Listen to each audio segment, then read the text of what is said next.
Hello students. Network theorem हम लोग कर रहे हैं और उसमें हमने सुपरपोजिशन थ्योरम स्टार्ट कर दी थी।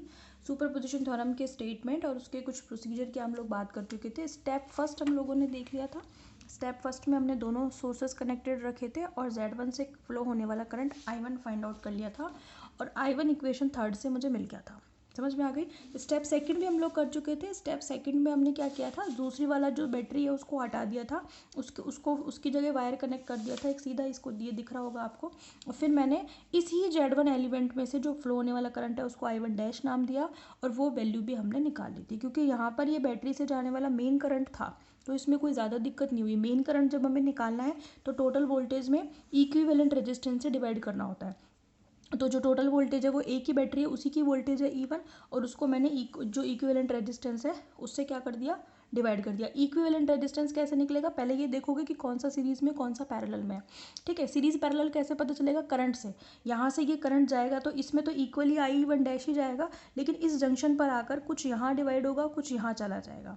ठीक है, तो ये जो आने वाला है ये जाने वाले के बराबर है, तो इस जंक्शन पर करंट लॉ फॉलो हो रहा है। तो यहाँ पे ये जो I1 डैश है वो कुछ यहाँ डिस्ट्रीब्यूट होगा, कुछ यहाँ डिस्ट्रीब्यूट होगा। और हम जानते हैं कि जब भी रेजिस्टेंसेज पैरेलल होते हैं तो उनमें फ्लो होने वाला करंट डिफरेंट होता है। इसका मतलब ये दोनों कैसे होंगे, पैरेलल, क्योंकि करंट आप बता रहे हो दोनों में डिफरेंट डिफरेंट होगा, क्योंकि हमें नहीं पता कितना जाएगा, लेकिन कुछ यहाँ जाएगा और कुछ यहाँ जाएगा।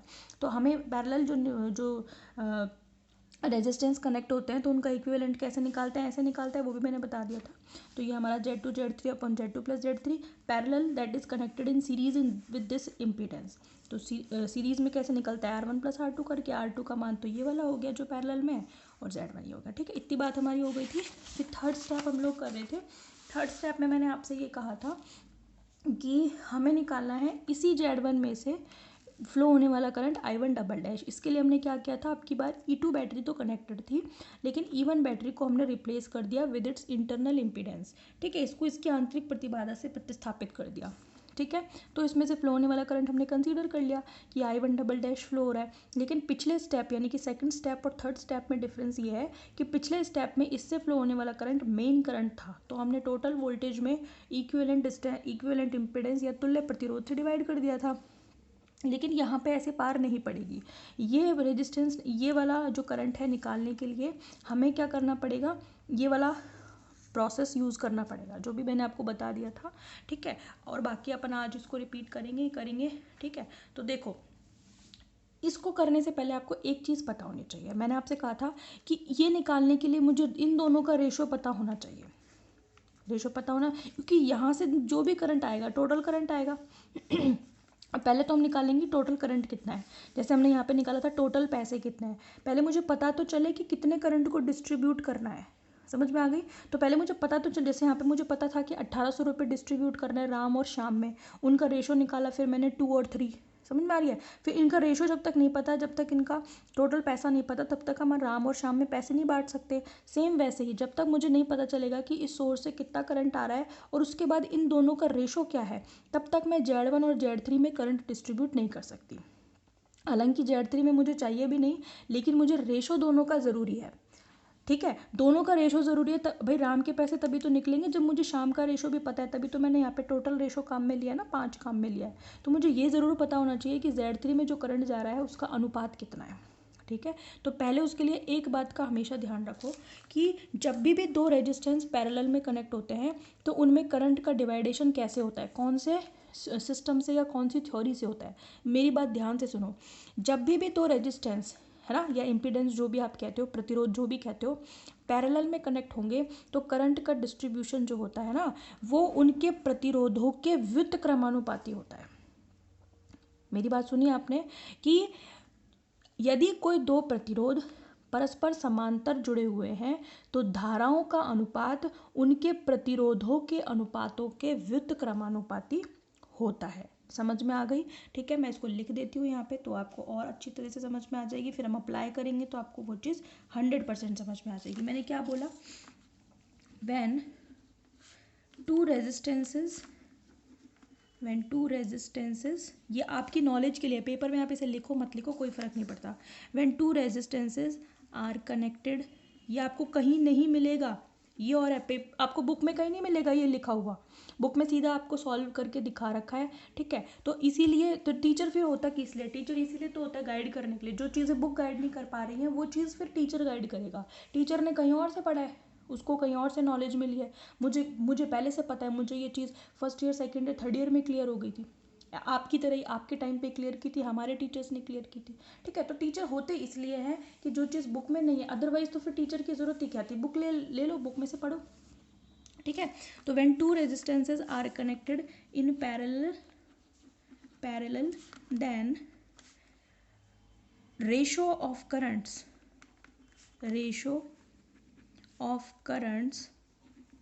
is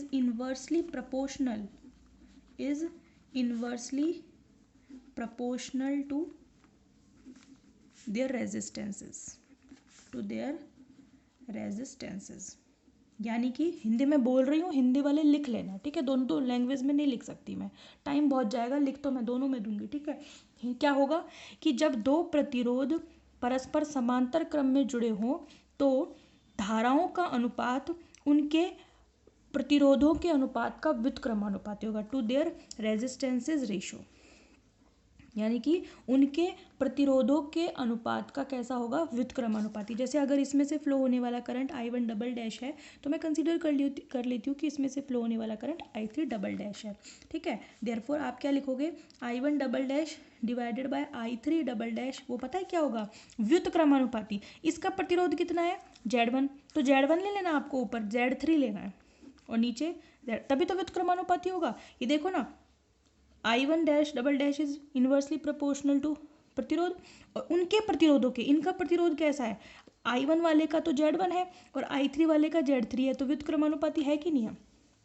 इनवर्सली प्रोपोर्शनल होता तो मैं ऊपर Z1 लिखती, नीचे Z3 लिखती, तभी तो बोला देयर रेजिस्टेंसेस, उनका खुद का जो प्रतिरोध है उनके व्युत्क्रमानुपाती होगा। यानी कि I1 डबल डैश में प्रवाहित होने वाली धारा उसके प्रतिरोध के व्युत्क्रमानुपाती होगी और I3 डबल डैश में प्रवाहित होने वाली धारा इसके प्रतिरोध के व्युत्क्रमानुपाती होगी। समझ में आ गई बात आपको, तो रेशो पता चल गया ना हमें। अब देखो यहाँ से मुझे पता चल गया कि I1 डबल डैश का रेशो है Z3, I3 डबल डैश का है Z1 और टोटल रेशो कितना है, Z1 प्लस Z3 है।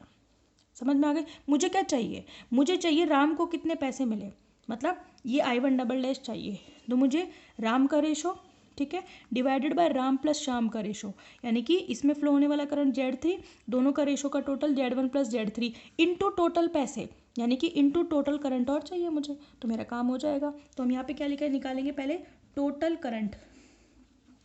टोटल करंट कैसे निकलेगा, जैसे पहले निकाला था स्टेप सेकंड में, टोटल वोल्टेज डिवाइडेड बाय तुल्य प्रतिरोध, यानी कि जितना वोल्टेज है आपके पास टोटल वोल्टेज कितनी है आपकी, E2 लिख दो, तो यहाँ पे E2 टोटल वोल्टेज है मेरे पास, है ना, डिवाइडेड बाय इक्विवेलेंट रेजिस्टेंस। बताओ यहाँ पे इक्विवेलेंट रेजिस्टेंस कितना है, आप मेरे को ये बताओ।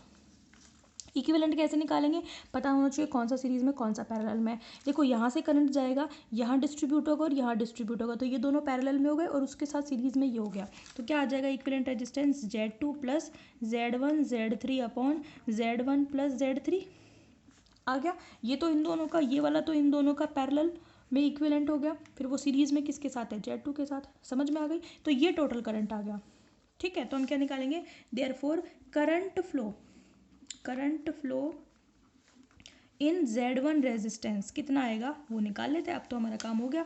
रेजिस्टेंस देखो तो ज़रा कैसे निकलेगा, कितना है I1 डबल डैश, कैसे निकालेंगे, राम का रेशो, यानी कि I1 डबल डैश का रेशो कितना है Z3 divided by total ratio Z1 plus Z3, ये लो, इनटू टोटल पैसे, यानी कि टोटल करंट कितना, E2 upon Z2 plus Z1 Z3 upon Z1 plus Z3। अब बुक में सीधा डायरेक्ट ये लिखा हुआ है, वो कैसे समझ में आएगा, समझ में आ गई, वो सीधा नहीं समझ में आएगा, ठीक है। तो ये इस तरीके से निकला है, समझ में आ गई। अब आप इसको और अच्छे से सॉल्व कर सकते हो।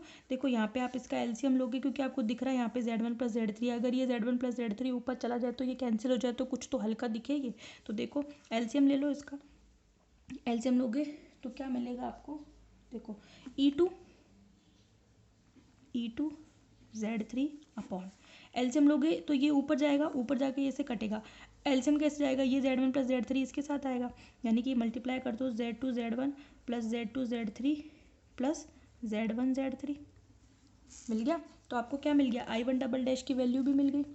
समझ में आ गई। इक्वेशन नंबर कितनी हो गई ज़रा देखें तो, यहाँ पे हमने इसको 4 डाला था, राइट, तो ये हो गई 5। अब अकॉर्डिंग टू सुपरपोजिशन प्रिंसिपल क्या होना चाहिए, हमने तीनों स्टेप पूरे कर लिए हैं। स्टेप फर्स्ट में दोनों बैटरीज कनेक्ट थी तो हमने टोटल करंट निकाल लिया इक्वेशन थर्ड में, समझ में आ गई। हमारे पास फिर क्या थी, स्टेप सेकंड में हमने E2 हटा दी थी, E1 कनेक्ट थी, और स्टेप थर्ड में हमने E2 लगा रखी है और E1 को हमने हटा दिया।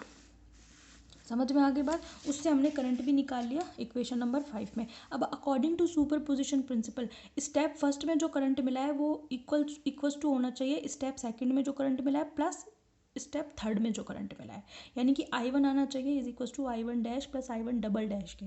अब चेक करते हैं ज़रा मिलता है या नहीं मिलता है, ठीक है, ज़रा चेक करें तो देखो, अकॉर्डिंग टू सुपरपोजिशन प्रिंसिपल यानी कि अध्यारोपण सिद्धांत के अनुसार, according to superposition principle I1 is equals to I1 dash plus I1 double dash, ठीक है, प्रिंसिपल शुड बी, ये होना चाहिए, यानी कि I1 is equals to I1 double dash plus I1 double dash होना चाहिए। समझ में आ गई। देखो तो ज़रा I1 डैश कितना मिला है, I1 डैश ये रहा, I1 डैश ये रहा इक्वेशन नंबर 4 में, ठीक है, ओके। अच्छा इसको भी सॉल्व कर लें क्या थोड़ा सा इक्वेशन, इसको चलो सॉल्व कर लो, थोड़ा अच्छे से लिख लो।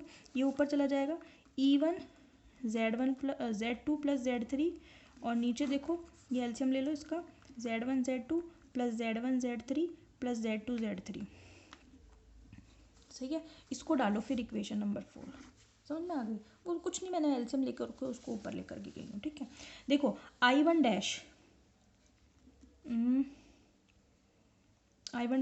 ये रहा, हम लिख दें या फिर सिर्फ दिखा दें, चलो लिख देते हैं। E1 Z2 plus Z3 upon, इसको मैं अच्छे से लिख दूँ, Z1 Z2 plus Z2 Z3, मतलब साइक्लिक प्रोसेस में लिख रही हूँ, Z1 Z2 Z2 Z3 plus Z3 Z1, ठीक है, बस मैंने इसको तरीके से लिख दिया। I1 डबल डैश देखो कितना आ रहा है, E2 Z3 upon Z1 Z2, इसको भी मैं अच्छे से लिख रही हूँ ना, Z1 Z2 plus Z2 Z3 plus Z3 Z1, यही तो आ रहा है, बस मैंने इनको ऐसे तरीके से लिख दिया है ना, 1 2 और 2 3 फिर 3 1 ऐसे करके लिख दिया, ठीक है। अब ज़रा देखो स्टेप फर्स्ट में I1 कितनी मिली थी, ये मिली है, देखो मिलाओ इक्वेशन थर्ड और ये जो इक्वेशन 6 लिखी है इसमें क्या डिफरेंस है। E1 Z2 प्लस Z3 मिल गई, दोनों नहीं दिख रहे, यहाँ देखो अब दिख रहा है, ठीक है। देखो E1 Z2 प्लस Z3 मिल गई, यहाँ भी है, ठीक है, नीचे वाला टर्म भी मिल गई, ठीक है। E2 Z3 मिल गई, Z1 Z2 Z1 Z3 Z3 Z2 मिल गए, नीचे वाला टर्म भी मिल गया, लेकिन एक चीज़ नहीं मिली, वो क्या है, माइनस। वो इसलिए नहीं मिली बच्चा क्योंकि देखो यहाँ पे देखो करंट की डायरेक्शन इसमें आपकी ऐसे थी, इस डायरेक्शन में थी, ठीक है। फर्स्ट स्टेप जो था उसमें करंट की डायरेक्शन ऐसे थी, दोनों सेम डायरेक्शन थी इधर की तरफ, जंक्शन की तरफ, लेकिन इसमें आपने करंट की डायरेक्शन कैसे ली, ऐसे, तो यहाँ पर क्या आएगा, माइनस, यानी कि जो I1 डबल डैश है ना उसके साथ आपके पास क्या आएगा, माइनस आएगा, क्योंकि करंट की डायरेक्शन जो है आपने ली कैसे है, अपोजिट, और सुपरपोजिशन प्रिंसिपल के हिसाब से तीनों सेम डायरेक्शन में होगी तभी तो प्लस आएगा। अब ये आपने इधर इस डायरेक्शन में कर दी माइनस, तो ये I1 डबल डैश के साथ में क्या आएगा, माइनस I1 डबल डैश, समझ में आ गई। तो यहाँ पे आपका ऑटोमेटिकली क्या आ जाएगा, माइनस आएगा, तो ये माइनस कूद के आगे आ जाएगा, समझ में आ गई। तो ये I1 डबल डैश इसके हिसाब से तो इतना ही है, लेकिन जब अपन डायरेक्शन को यूज़ करेंगे ना तो क्योंकि भाई सुपरपोजिशन आप तब करोगे ना, सुपरपोजिशन, अब देखो ये सुपरपोजिशन ही तो है, क्या ये सुपरपोजिशन नहीं है, प्लस माइनस माइनस माइनस नहीं होता क्या, होता है ना, तो ये सुपरपोजिशन है। सुपरपोजिशन का मतलब है कि ये I1, ठीक है, I1 डैश इसी डायरेक्शन में और I1 डबल डैश भी इसी डायरेक्शन में होने चाहिए, तो आप प्लस कर सकते हो, कर तो हम अभी भी प्लस ही रहे हैं, लेकिन डायरेक्शन इसके यहाँ पर लिखनी पड़ेगी हमें माइनस, समझ में आ गई। अब आपका होमवर्क क्या है, होमवर्क आपका ये है कि आप Z2 में निकालोगे कि Z2 में सुपरपोजिशन प्रिंसिपल लागू होता है या नहीं। मैं एक बार फटाफट से इसको क्विक रिवाइज कर देती हूँ कि हमने क्या क्या किया। हमने ये किया। पहले हमने सुपरपोजिशन प्रिंसिपल ये कहता है कि किसी भी एलिमेंट से प्रवाहित होने वाली जो धारा होती है वो उस जो है वो उन धाराओं के योग के बराबर होती है जबकि दोनों में से एक बैटरी कनेक्टेड हो और एक बैटरी को हम उसकी आंतरिक प्रतिबाधाओं से प्रतिस्थापित करते हैं। समझ में आ गई? तो पहले स्टेप फर्स्ट में मैंने दोनों कनेक्ट करके टोटल करंट निकाल लिया। स्टेप सेकंड में एक को कनेक्ट रखा, एक को हटा दिया, उससे मेरे को ये मिल गई, इसी डायरेक्शन में थी ये I1 डैश। स्टेप थर्ड में मैंने क्या किया, E2 को रखा, E1 को हटा दिया, ठीक है, उससे मेरे को I1 डबल डैश मिली। लेकिन विद डायरेक्शन की बात करूँ सुपर पोजिशन में तो वो हमारी जो डायरेक्शन जो दोनों में लेकर आ रहे थे उसके अपोजिट आ रही है, इसलिए इसके साथ क्या आएगा माइनस, तो यहाँ पे माइनस लगाया तो ये I1 के बराबर आ रही है। तो हम लिखेंगे इक्वेशन 6, यहीं पर लिख रही हूँ, equation 6 is equivalent to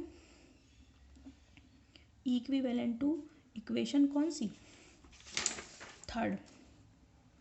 therefore superposition principle proved, अध्यारोपण सिद्धांत की पुष्टि हो जाती है। समझ में आ गई बात? इन अवर नेक्स्ट वीडियो हम क्या करेंगे, इस पे बेस्ड क्वेश्चन करेंगे तो आपको और अच्छे से ये सुपरपोजिशन प्रिंसिपल जो है क्लियर हो जाएगा। जब तक आप खुद से नहीं करोगे कोई चीज़ समझ में नहीं आएगी, मैं सिर्फ गाइड करने का काम कर रही हूँ, ठीक है। जब तक आप खुद पेन पेपर लेकर नहीं बैठोगे, पेन पेपर से जो चीज़ बता रही हूँ उसको खुद से नहीं समझोगे, खुद एनालिसिस नहीं करोगे, जो मैंने Z1 के लिए निकाला है आप खुद Z2 के लिए निकाल के ट्राई नहीं करोगे, Z3 के लिए निकाल के ट्राई नहीं करोगे, तब तक आपको कोई चीज़ समझ में नहीं आएगी, मेरी गारंटी है, ठीक है। रट्टा मारने से कुछ नहीं होगा, इतनी सारी थ्योरम है, कन्फ्यूज़ हो जाओगे। और ऐसे ही थ्योरम पढ़ेंगे, अभी तो थेवेनिन थ्योरम नहीं आई है, तो आगे आगे तो और भी डिफ़िकल्ट थ्योरम आएगी, तो हाथों हाथ हैंड टू हैंड क्लियर करते चलो। और ये इंपॉर्टेंट है, थ्योरम्स जो है क्वेश्चंस आएंगे ही आएंगे, मेन इस यूनिट में है ही थ्योरम्स, तो इतना लाइटली मत लेना। तो कल हम करेंगे इस पे based question. Okay, thank you so much.